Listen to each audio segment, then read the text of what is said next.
नमस्कार, political science glossary पर आपका स्वागत। जो लोग किसी सब्जेक्ट को, किसी डिसिप्लिन को पढ़ रहे हैं और साथ में किसी कॉम्पिटिटिव एग्ज़ाम की तैयारी कर रहे हैं, उनके लिए ये वीडियो बहुत महत्वपूर्ण होने वाला है। इसमें हम एक बहुत कॉमन क्वेश्चन को डिस्कस करेंगे जो लगभग आप सबके दिमाग में रहता है और सवाल ये है कि हम कैसे पता करें कि किसी सब्जेक्ट में हमारी तैयारी कैसी है, कितनी पहुँची है और उस सब्जेक्ट की हमको समझ कैसी है। तो इसके लिए मैं 7 ऐसे चिन्हों का या 7 ऐसे पॉइंट्स को डिस्कस करूँगा जो ये बताते हैं, इस बात का संकेतक होते हैं, इंडिकेट करते हैं कि हमारी किसी सब्जेक्ट या किसी डिसिप्लिन में तैयारी कैसी है, वो डिसिप्लिन कोई भी हो सकता है। इसमें सबसे पहला पॉइंट जो मुझे समझ में आता है, वो है कि सब्जेक्ट में आपका इंटरेस्ट बढ़ जाता है। आप उस सब्जेक्ट को बहुत इंटरेस्ट के साथ पढ़ने लगते हैं, आपको वो उबाऊ नहीं लगता है और जैसे आप सुबह उठते हैं तो आपका मन करता है कि आप उस सब्जेक्ट की किताबें पढ़ें, शाम को सोते-सोते भी आपके मन में रहता है कि कल को मुझे ये टॉपिक पढ़ना है, आपको उस सब्जेक्ट में इंटरेस्ट बढ़ जाता है। दूसरा इंडिकेटर जो मुझे समझ में आता है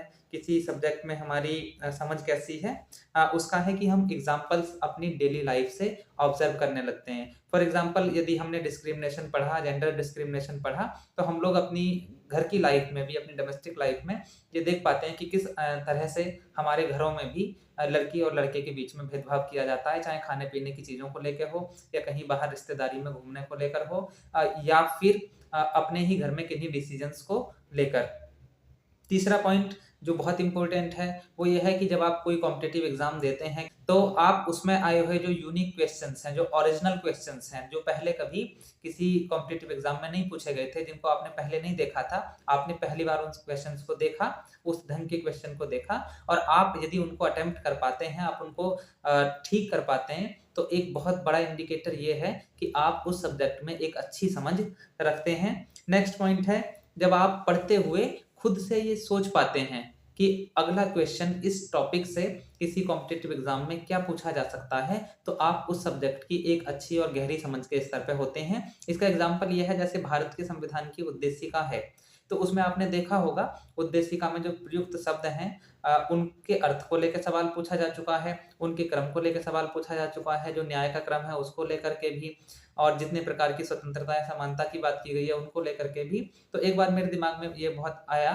कि जो नीचे 3 शब्द प्रयुक्त हुए हैं भारत के संविधान की उद्देशिका में, अंगीकृत, अधिनियमित और आत्मार्पित। तो एक बार मैं अपने भाई से डिस्कस कर रहा था कि अब सवाल यहाँ से पूछा जा सकता है और अगले ही किसी क्वेश्चन पेपर में वो सवाल हमें देखने को मिला। तो एक बड़ा इंडिकेटर है कि यदि हम क्वेश्चंस फ्रेम कर पाते हैं और ये सोच पाते हैं कि किसी टॉपिक से अगला जो सवाल होगा वो क्या हो सकता है। अगर हम ऐसा कर पा रहे हैं तो ये संकेतक है कि हम उस विषय की एक अच्छी समझ के स्तर पे पहुँच चुके हैं।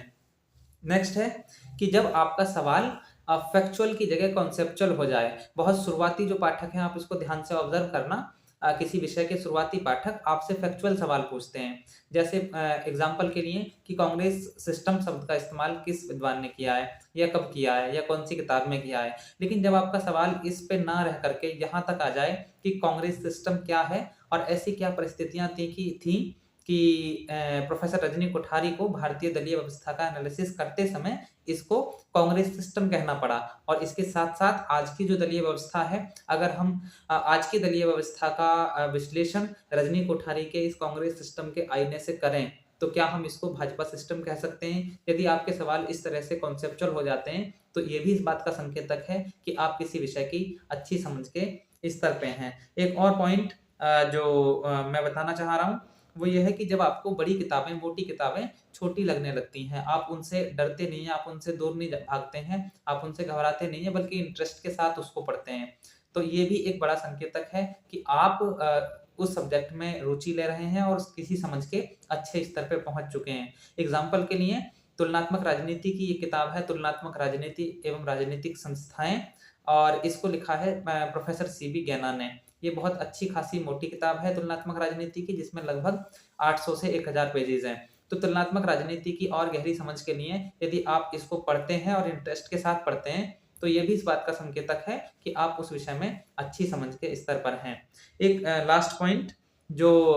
अभी हमें समझ में आ रहा है जब हम टीचिंग प्रोफ़ेशन में आ गए हैं वो ये है कि स्कॉलर्स के प्रति जब आपका सम्मान बढ़ जाता है, तो ये भी इस बात का संकेतक होता है कि आप किसी डिसिप्लिन में बहुत गहरे जा चुके हैं। इसका एग्ज़ाम्पल ये है, मेरे एक दोस्त हैं उत्तराखंड में। एक बार उन्होंने सीबी गन्ना की किताब पढ़ी और उन्होंने मुझे फ़ोन किया, उस समय मैं मध्य प्रदेश में था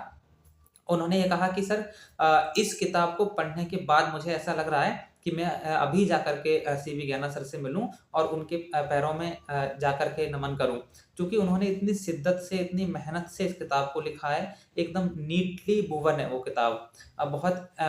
ढंग से, बहुत विस्तार से, बहुत अच्छे एग्ज़ाम्पल्स के साथ इस किताब को लिखा गया है। तो उन्होंने ये महसूस किया कि हाँ, सच में जब कोई स्कॉलर किसी किताब को लिखने तक पहुँचता है, फाइनलाइज़ करता है, तो वो कितना कितना संघर्ष और कितनी मेहनत करता है। तो जब किताब के लेखकों के प्रति, किताबों के प्रति आपका सम्मान बढ़ जाए, तो फिर इस बात को समझ लेना चाहिए कि आप सब्जेक्ट में एक अच्छे गहरे स्तर तक जा चुके हैं। धन्यवाद।